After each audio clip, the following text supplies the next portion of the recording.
I'm not sure how to start this, but I guess I should give you some context. My name is Jason, and I thought I had a pretty good life. I was married to Tara for 5 years. We met in college, and I always thought we were perfect for each other. You know how it is when everything feels right. We were that couple. So when I started noticing changes in her behavior, it hit me like a ton of bricks. At first, I chalked it up to her busy schedule at work.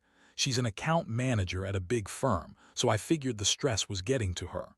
But then the late nights out with the girls started to feel a bit off. I didn't think much of it at first because, hey, everyone deserves time away, right? But then came the little things. The way she'd glance at her phone, quickly swipe something away when I walked into the room. The nights she'd come home smelling like someone else's cologne, and the time she forgot her wallet at home but miraculously had money for drinks. I'd ask her about it, and she'd just roll her eyes, call me paranoid, and assure me everything was fine. I wanted to believe her, but deep down I sensed something was wrong. The real kicker came one evening when I decided to clean out my closet. I stumbled upon an old box of keepsakes, and in there I found our wedding invitation. I started flipping through, reminiscing about our big day, and as I did, I noticed a message on her phone sitting next to me. It lit up, and I wasn't trying to snoop. I really wasn't, but the name Eric popped up. I didn't recognize the number, but curiosity got the better of me. I squinted at the screen, and my heart sank. "Can't wait to see you tonight," it read. In that moment, my stomach twisted in knots. I wanted to convince myself it meant nothing, but the emoji made it pretty clear. I couldn't shake the feeling that my life was about to spiral. That night I confronted her. I was nervous, my palms were sweaty, and I couldn't find the right words. "Tara, who's Eric?" I asked, trying to sound casual, but my voice came out shaky. She paused, looking at me like a deer caught in headlights. I could see the gears turning in her mind, and I braced myself for whatever excuse she was about to conjure. "Oh, come on, Jason. It's just a coworker. We're planning a happy hour. You know how it is," she said with that dismissive tone that always grated on my nerves. I pressed her for more details, but she just waved me off, claiming I was being ridiculous. The more she talked, the more I felt the anger rising within me. I knew it was a lie, but I still wanted to believe her. I wanted to trust her. That night, sleep eluded me. I tossed and turned, replaying the conversation in my head, and all I could think was, how could she do this to me? I fell into this pit of despair, feeling betrayed and heartbroken. The love I thought was unshakable felt fragile, like a glass vase teetering on the edge of a shelf. I didn't know what to do next, but I knew I needed answers. The next day, I decided to take matters into my own hands. I wasn't about to let this slide. I started to put together a plan, a way to uncover the truth. My heart raced at the thought, but I was determined. I was going to find out what was really going on. In hindsight, I realized that was just the beginning of a very twisted road. I didn't know it then, but what I was about to uncover would change everything. I spent the next few days in a haze, gathering my thoughts and trying to figure out the best approach. I knew I had to find more evidence before confronting Tara again. The thought of her cheating was like a poison in my veins, making me feel both sick and furious. I decided to take time off work under the guise of needing a break. My mind was too consumed with thoughts of betrayal to focus on anything else. I began my surveillance, an amateur detective in my own life. I started with her phone. Tara was always protective of it, but I managed to find a moment when she left it unattended. I browsed through her messages, and it was worse than I thought. The conversations with Eric were flirtatious and explicit, filled with innuendos and plans to meet up. The message that struck me the most was, "I can't wait to feel you again." My heart shattered. The betrayal felt like a punch to the gut. This was not just a one-time fling, this was an affair. That weekend, Tara said she was heading out to a friend's birthday party. I knew she was lying. I had seen the messages, and the thought of her being out with him while I sat at home gnawed at me. After she left, I decided to follow her. I couldn't believe I was doing this, but I needed to see for myself. I drove to the bar she had mentioned and parked a block away, heart racing in both anxiety and anger. As I waited, I saw her pull up, laughing as she got out of her car, looking stunning in that red dress. My heart sank deeper. I watched as Eric approached. They hugged, and I could see the chemistry between them. The way they leaned into each other, the way she smiled, it was a scene that felt like a knife twisting in my gut. I felt a heat rise in me, a mix of rage and despair. I had to do something. I parked across the street, and after some time I finally spotted them leaving the bar together, arms draped around one another, and I couldn't take it any longer. I stormed out of my car and approached them. What the hell is going on here? My voice was steady, but inside I was trembling. Tara's eyes widened in shock, and Eric looked like a deer caught in headlights. "Jason, what are you doing here?" Tara stammered, stepping away from Eric as though she had been caught red-handed. The facade of surprise crumbled quickly under the weight of my presence. I could feel the heat radiating off me, and I wanted to scream, but instead I focused on her. "Don't play games with me, Tara. I know everything. I saw the texts. I followed you here. This isn't just a casual hangout, is it? You're cheating on me." The words poured out of me, each one a bullet aimed straight at her. She looked at Eric, who was now awkwardly shifting his weight from one foot to the other, obviously unsure of what to say. "Jason, can we talk about this?" Tara said, her voice shaky. "No more talking." I shot back, my emotions spilling over. "You've been lying to me for months. How could you do this to us?" Her defenses went up, and she suddenly shifted into that defensive mode I had seen numerous times before. "You don't understand. You've been so busy with work, and I felt neglected. Eric is just someone who paid attention to me." That excuse stung like a slap in the face. "So what? You thought cheating was the solution. You thought betraying me was justified." I felt a whirlwind of emotions, anger, betrayal, sadness, all crashing over me like tidal waves. "Jason, please," she cried, tears brimming in her eyes, but I was done hearing her excuses. I turned to Eric, who had been trying to make himself invisible. "And you, what kind of scumbag are you to get involved with a married woman?" "Dude, it's not what it looks like," he protested, raising his hands defensively. I wasn't in the mood for his bullshit. "Save it. You're both disgusting," I spat. I couldn't bear to look at Tara anymore. I turned on my heels and stormed off, my heart pounding in my chest. As I drove home, the reality of what had just happened sank in. I had confronted her in the worst way possible, but I felt a sense of relief. The truth was out, but that relief was bittersweet. I knew our marriage was over, and the path ahead was going to be painful. The knots in my stomach twisted tighter, knowing that my trust had been shattered beyond repair. I was left alone in a house filled with memories of love that now felt tainted. The betrayal stung, and the emotional fallout was just beginning. I had to think about what to do next, but I couldn't shake the feeling of betrayal that draped over me like a heavy cloak. I was about to enter a dark chapter of my life, and I needed a plan, something to regain my sense of control. After that confrontation, I needed time to think, to process everything that had just happened. I spent the weekend in a daze, replaying the events in my mind like a broken record. I didn't want to face Tara, and I definitely didn't want to hear her excuses anymore. I felt utterly defeated and broken, and the only thing I could do was put up walls around my heart. On Monday, I decided to take a different approach. I reached out to a close friend, Mark, who had been my confidant since college.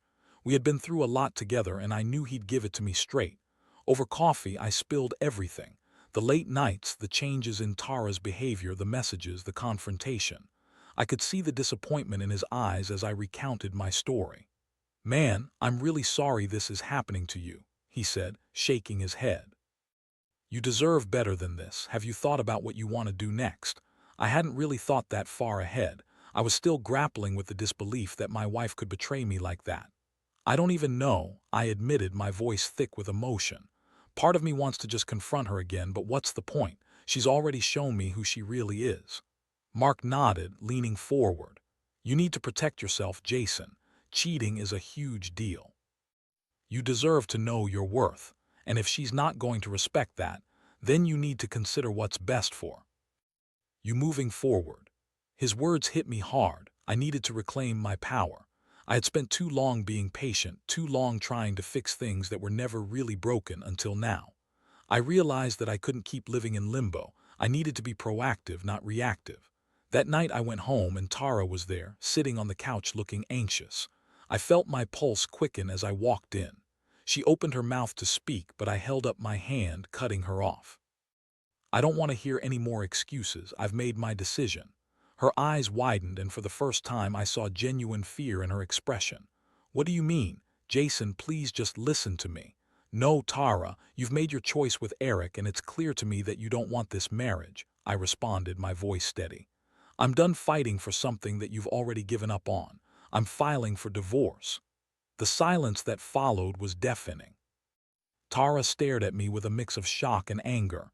You can't be serious. We can work through this. I love you. The desperation in her voice was palpable, but it fell on deaf ears. You love me. Then why did you betray me? You think love means hopping into bed with someone else. That's not love, Tara, that's selfishness. I felt a surge of strength as I spoke, the words flowing out of me like a dam finally breaking. She started to cry, and part of me felt sympathy, but I quickly squashed that feeling down. I can't do this anymore, I said, turning away as I felt the weight of the world lifting off my shoulders. From that moment on, I became focused on the logistics of the divorce. In the following days, I consulted with a lawyer to understand my rights and what I needed to do. The process was overwhelming, but it also felt strangely liberating. I was taking control of my life again. I also began to reflect on my emotions. I felt anger, but I was also filled with grief for what our marriage had been. I had to remind myself that it wasn't my fault. Tara's choices were hers alone, and I would not burden myself with the guilt of her betrayal. As the days turned into weeks, I started to feel a sense of clarity.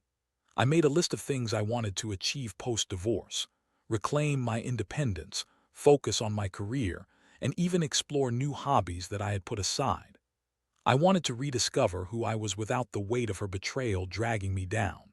But my plans for moving on took a dramatic turn when I learned about Tara and Eric's honeymoon plans. I found out from a mutual friend who had seen their social media posts, and my world flipped upside down again. They were going to Hawaii, while I was still picking up the pieces of my shattered life. The thought of them together, enjoying the paradise that I had once dreamed of sharing with Tara, ignited a spark of anger in me. I realized I couldn't let this slide. I needed to send her a gift she wouldn't forget. It wasn't just about revenge. It was about reclaiming my dignity. I wanted her to remember the man she had betrayed every time she saw my name. I started to hatch a plan, and as the days went by, my resolve strengthened. I was going to make sure she understood that her actions had consequences. I felt a mix of excitement and trepidation as I prepared for my next move. I was ready to show her that I was no longer the man she could walk all over. I was determined to take back my power and give her a reminder that would haunt her during her so-called honeymoon. I needed to make my mark, and I was about to make it unforgettable. As I sat in my apartment, I could feel the adrenaline coursing through my veins as I started to put together my plan. I wanted to hit Tara where it hurt, but I also knew I had to be smart about it. I didn't want to do anything that could come back to bite me legally or emotionally. So, I needed to craft something that would send a message without crossing any lines. The first step was to gather information about where they were staying in Hawaii.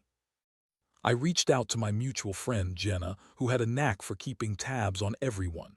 Hey, do you happen to know where Tara and Eric are staying? I asked casually, trying to sound nonchalant. Yeah, they're at this fancy resort called the Aloha Paradise. It's supposed to be gorgeous. Lots of couples go there for honeymoons. Jenna replied, and I could almost hear the eye roll in her voice. I thanked her, a smile creeping across my face. This was perfect. Next, I started brainstorming ideas for the gift. I wanted something that would not only be memorable but also undeniably connected to me. Then it hit me, something classic, something that would symbolize the love I had for Tara but twisted into the perfect reminder of her betrayal. It was going to be a custom-made beach towel. I went online and ordered a large beach towel emblazoned with our wedding photo. The one where we were laughing, wrapped in each other's arms, basking in the joy of our love. I decided to have it sent to their resort with a personalized note. The note was the icing on the cake. Hope you enjoy the sun and surf, but remember, some things are hard to wash away. I felt a mix of triumph and anxiety as I finalized the order. This wasn't just about revenge, it was about reclaiming my narrative. I would no longer be the one left behind, the one who was betrayed. I would be the one who made sure she remembered what she threw away. As the days ticked down to their departure, I focused on my own life. I found comfort in my work and even started working out again. I was taking steps to transform my life, and it felt empowering. I shared some laughs with friends and even started dadding again, casually. It was a confusing whirlwind of emotions, but it was all about moving forward. Finally, the day arrived when Tara and Eric would be basking in the sun. I had arranged for the towel to arrive at the resort on the very first day of their stay. I could hardly contain my excitement as I envisioned her opening that package, her smile turning into confusion, and then shock as reality hit her. I wanted her to remember that moment vividly, to realize what she had let slip through her fingers. That evening, I received a notification on my phone. It was a tag on social media, a photo of a stunning sunset from the resort, and there was Tara, smiling with a drink in her hand, looking every bit the part of the happy bride. But in the back of my mind, I knew what was coming next. A few hours later, I got another notification and my heart raced as I pulled up the post. It was a picture of the beach towel. My gift had arrived. Tara had posted it with the caption, "Loving our honeymoon vibes. Thanks for this sweet surprise, babe." Read, I couldn't help but chuckle a little at the irony. She thought it was a sweet gesture from Eric. I imagined the moment she unwrapped it, the initial joy quickly fading as the realization set in this was the husband she had betrayed. I could almost see her face, the confusion turning into dread as she read the note. I felt a rush of satisfaction, but as I sat there, staring at the screen, I also felt a wave of conflicting emotions. Was this truly what I wanted, to see her unhappy? I thought about the love we once shared, and even if it felt tainted now, there had been moments that had been real and beautiful. But then I reminded myself she had made her choice, and this was about reclaiming my power. I had no intention of being the victim in this story. I was not going to wallow in pain, but instead rise from the ashes of betrayal and build a better life for myself. As the days of their honeymoon progressed, I kept an eye on social media. Tara continued to post photos, each one more ostentatious than the last, with Eric posing next to her, all smiles and laughter. I felt a sense of bittersweet satisfaction with each post, knowing that she was enjoying a fantasy built on lies. However, I was also aware that I needed to prepare for the aftermath. When Tara returned, I knew she would come looking for answers. She would want to explain, to rationalize her actions, and to somehow turn the tables back in her favor. I steeled myself for that confrontation, knowing that I wouldn't let her manipulate me again. The day finally came when she returned home. I was packing in my living room, knowing that this would be one of the most significant conversations of my life. I took a deep breath and steadied myself. This was my moment to lay everything on the table and finally take control of my narrative. When she walked in, her face lit up at first, but then confusion washed over her as she spotted my stern expression. "Jason, can we talk?" she asked, her voice trembling slightly. "Yeah, we need to talk," I replied, my heart pounding in my chest. It was time to set the record straight and show her that I was not the person she could walk all over any longer.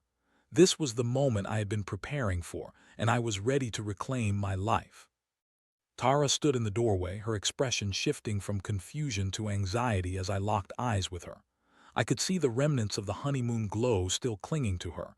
Her cheeks were still slightly sun-kissed, and her hair had that beachy wave that made it look like she just stepped off a magazine cover. But I wasn't fooled. I knew the truth behind that facade. "Jason," she started, her voice barely above a whisper. "I've missed you. I'm sorry for everything. Can we talk about what happened?" I took a deep breath, steeling myself for this moment. "We definitely need to talk, Tara, but let's cut straight to the point. I saw the posts from your honeymoon. It doesn't look like you miss me all that much." Her face fell and I could see the shifting emotions behind her eyes: shock, guilt, and a hint of anger. "You followed me," she spat defensively. "You were spying on me." "No, I wasn't spying, I just didn't need to. You made it pretty clear what you were up to." I know about Eric and I know about the affair. I took a step closer, my voice firm. So let's not play games. You chose him and I'm done being the consolation prize. The air in the room grew thick with tension. Tara's face morphed from defensive to a mix of sadness and anger. You don't understand. I felt so alone. I tried to reach out to you, but you were always busy. He was there for me when you were. It was the same old excuse, but this time it didn't faze me. That's not an excuse for what you did. You chose to cheat. You chose to betray the trust we had built together. You don't get to dismiss that because you were feeling lonely. I wanted to talk to you about everything. I thought we could work through it if you just listen. I was going to tell you everything when I returned. She insisted, her voice rising in desperation. Really? I shot back, incredulous. You had the chance to tell me the truth, but you didn't. You chose to hide it instead. You thought you could have your cake and eat it too, but that's not how this works. I was scared. She yelled, tears streaming down her cheeks. I didn't want to lose you, but I needed to feel wanted. I thought I could convince myself that it didn't mean anything. The whirlwind of emotions in that moment was overwhelming.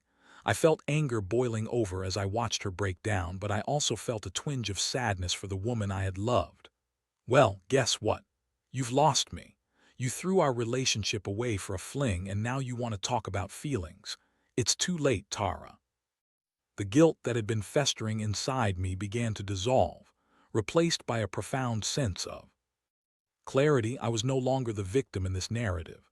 Tara's tears didn't change what had happened. I had to stand firm in my decision, no matter how much it hurt to see her like this. I can't believe this is how it's ending, Tara said, her voice trembling. I thought we could still find a way to fix things. Fix things? After everything you've done, you broke my trust in the worst way possible. There's no going back from that. I turned away, needing a moment to collect my thoughts. I walked toward the window, looking out over the street below, trying to calm the storm within me. I took a moment to gather my composure before turning back to face her. I need to focus on my own healing now. I won't be drawn into your emotional games any longer. I'm filing the divorce papers this week, and I think it's best if you start looking for a place to stay. Tara's face fell, and I could see the weight of my words crashing over her. You can't just throw everything away. We had a life together, Jason. She cried out, desperation creeping into her tone. But you threw it away when you decided to cheat, I replied, my voice steady, unwavering. This isn't about me being vindictive, it's about me reclaiming my life after you shattered it. I deserve better than this. For a moment, silence enveloped us. I watched as her expression shifted from anger to resignation, as if she were beginning to understand the gravity of the situation. What if I promised to change? She asked quietly, her voice barely above a whisper. Change? You think saying you'll change will fix everything? You've already shown me who you really are, Tara. I can't trust you anymore, I replied. I've been doing a lot of thinking, and I realize I need someone who values loyalty and respect. You've made your choices, and now I will make mine. I could see the realization dawning on her face, and for the first time I felt a sense of closure. The weight that had been crushing me seemed to lift slightly. I was finally asserting myself and taking control of my narrative. I'm sorry for everything, she said, her voice breaking again. I didn't realize how much I could hurt you. I shook my head, trying to push aside any lingering sympathy. You need to understand that your choices have consequences. I'll always care about the good times we had, but this is the end of the road for us. As she turned away, I felt a twinge of sadness mixed with relief. I had finally stood up for myself, and though it hurt to see her in pain, I knew it was necessary. I was ready to move forward, to rebuild my life, and to reclaim the parts of myself I had lost during this turmoil. I could feel the weight of my decision settling in, but it was also liberating. I had put an end to the chapter that had been filled with deceit and heartbreak. The road ahead was uncertain, but I was ready to embrace it, ready to discover who I was beyond the betrayal. And while I didn't know what lay ahead, I was determined to step into my future with resolve and strength. The healing had begun, and that was the first step toward reclaiming my life. In the weeks following my confrontation with Tara, I threw myself into rebuilding my life. The divorce process was both complicated and liberating. I had moments of anger and sadness, but I also found strength in the support of my friends and family. Mark had been by my side every step of the way, encouraging me to focus on what truly mattered, my happiness and well-being. As the divorce papers were finalized, I felt a mix of relief and regret. There were still days when I missed the comfort of companionship, the laughter we once shared, but I knew that those moments had been overshadowed by betrayal. I had mourned the relationship, and now it was time to fully embrace my new beginning. I started to explore new hobbies, things I had never had time for during my marriage. I took up hiking and found solace in nature, appreciating the quiet moments and the beauty of the world around me. I also started cooking again, experimenting with new recipes and inviting friends over for dinner. It brought me joy to create something delicious, and the laughter around the table reminded me of the importance of genuine connections. As part of my healing process, I also began dating again. It felt strange at first, putting myself out. Thereafter being so deeply hurt, but I was determined to find someone who valued loyalty and honesty. My first few dates were clumsy, filled with awkward small talk and nervous laughter, but I reminded myself that it was all part of the journey. Eventually, I met someone special, Leela. She was kind-hearted and genuine, and we clicked on so many levels. Our conversations were easy, and she seemed to understand the importance of trust. I took things slow, allowing myself to feel the excitement of new love while keeping my guard up. But unlike Tara, Leela was open and honest, and I felt myself gradually letting my walls down. Despite the joy of my new relationship, I occasionally found myself reflecting on my past. I thought about how Tara had chosen someone else, how she had betrayed our vows, and how that had reshaped my understanding of love and trust. I realized that while her betrayal had broken me, it also taught me invaluable lessons about self-worth. I learned that I deserved a partner who cherished me, and that choosing myself was the most important decision I could make. Then came the unexpected moment when Tara reached out to me again. It was a simple message, asking if we could talk. My initial reaction was a mix of skepticism and curiosity, but I decided to hear her out. We met at a coffee shop, and I was struck by how different she seemed. She looked tired and worn, as if the weight of her choices had finally caught up to her. "Jason," she started, her voice trembling slightly. "I'm so sorry for everything. I've been doing a lot of reflecting since we last spoke. I realized how much I took for granted. I've been unhappy, and I wish I had never made those choices." I listened, surprised by her vulnerability. "Tara, I appreciate you reaching out, but I think we both know it's too late for us. I've moved on, and I'm finally in a place where I feel happy again."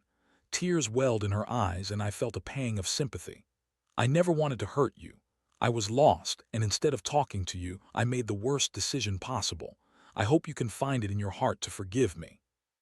I took a deep breath, weighing my words carefully. "I can forgive you, but it doesn't mean we can go back to what we had. I've learned a lot from this experience, and it's made me stronger. I need to put myself first now." Her head hung low as she nodded, clearly accepting the truth of my words. "I understand, and I want you to know that I wish you nothing but the best moving forward." We parted with a sense of closure. I realized that while the pain of betrayal would always be a part of my story, I had the power to write the next chapter on my own terms. As I walked away from that coffee shop, I felt lighter.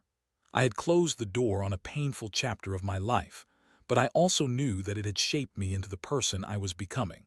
A stronger, wiser man who wouldn't allow anyone to take advantage of his heart again. Moving forward, I embraced my life with renewed purpose. I focused on my career, my relationships, and my passions. I learned to love myself first and foremost, and I forged deeper connections with those who truly mattered. In the end, I realized that life would always throw challenges my way, but I was ready to face them head-on. The lessons learned from my marriage to Tara would serve as a foundation for my future, and I was determined that I would never let betrayal define me again. I had finally found my strength, and it felt exhilarating to embrace the new life that lay ahead.